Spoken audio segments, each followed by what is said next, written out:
Hello and welcome back. Today I'm going to be reviewing We're All Somebody from Somewhere, the debut solo studio album by Aerosmith lead singer Steven Tyler. It is a country album as well.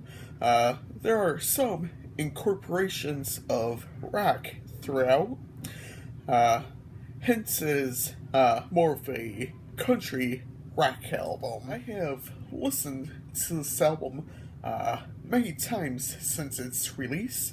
Honestly, I don't think it's a bad album, but I feel like it's interesting at the same time. Looking back, country rock gained its popularity in the 1960s and 70s with bands and singers like Bob Dylan, The Byrds, and Buffalo Springfield, and carried on an artist and some in like 70s like the Eagles and Charlie Daniels Band. The genre has been around for nearly 60 years, and in a way, I felt like it has had its ups and downs, like pretty much every other genre out there. Personally, I haven't really cared much about country music over the past decade, especially mainstream country, but I felt this was one of the more enjoyable country albums to me. Now, let's go and talk about it. I couldn't find much on its background and recording process, so I found what I could for this video. Maybe I'll spend a little more time talking about the tracks today. Again, this is the debut solo studio album by the Aerosmith lead singer Steven Tyler. It was released on July 15th, 2016, and just celebrated its 5th anniversary last year in 2021. The album consists of 15 tracks and has a runtime of about 55 minutes.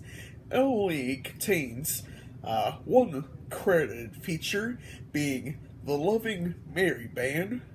The album included 3 singles. They are Love Is Your Name, Red, White, and You, and the title track, We're All Somebody from Somewhere. The album was mainly written and produced by Steven Tyler himself. It was also produced by others such as Pooh Bear, Dan Huff, and Jeff Peters. Now, let's hop into some of the tracks and see what I thought about this album. Like 5.5 years later, we kick off with My Own Worst Emmy. It is the longest on the album, coming in at 5 minutes and 11 seconds, as well as kicking us off with being one of the slower tracks.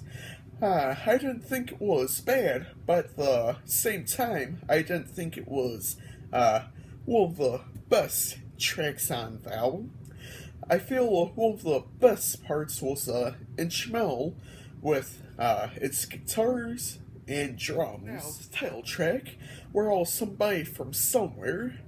I liked the energy here on this track, as it is one of my personal favorites from the album.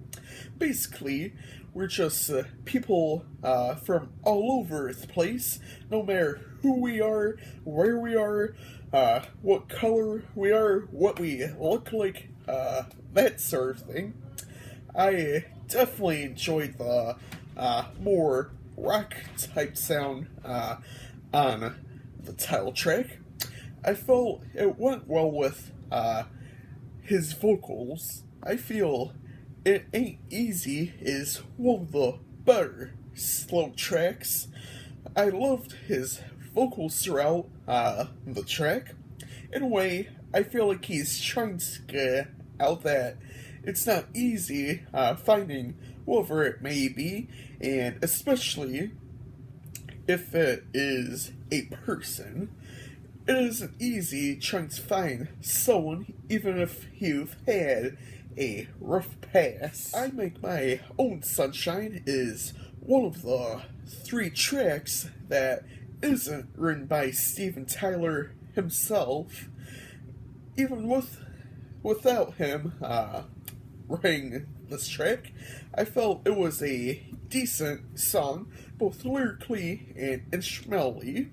Lyrically, I feel like you can always bring yourself up and make yourself happy as long as you look for it.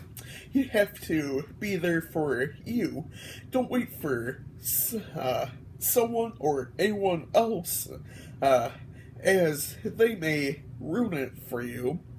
Kinda ruin your whole day, Gypsy Girl is about remembering the times with like someone you used to date.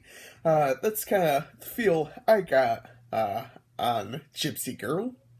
She would, take a chance with everything you would do, or this significant other, I should say, whether it be good or bad. I feel this was a solid track. I loved the country feel to it, as his, getting something different. I honestly didn't feel a whole lot of rock on Gypsy Girl. Red, White, and You, I feel, is one of the better upbeat tracks. Lyrically, I feel there was, something lacking or missing, but overall, I thought it was a decent track with, great vocals, great instrumental. It has, I thought it was a decent track. Janie's Scott Gunn is a cover of his own song, which was originally released in 1989 under Aerosmith. I honestly didn't care for this version.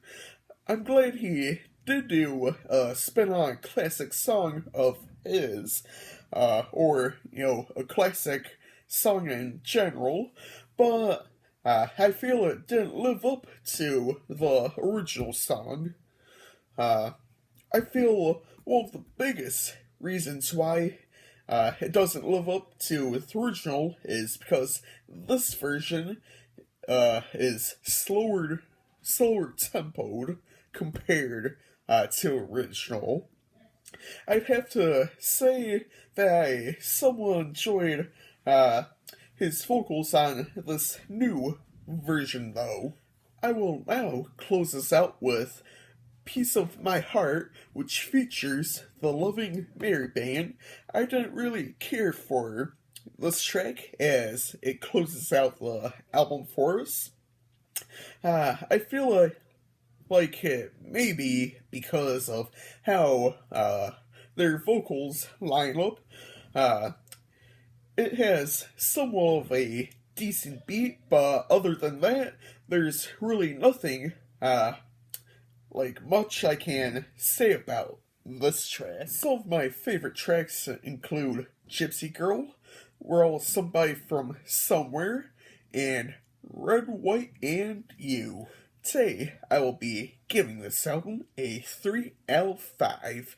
It's not a bad album, but at the same time, I didn't feel it's a great album, even if it was by a legendary rock singer or a decent rock singer, Thanks for watching this video.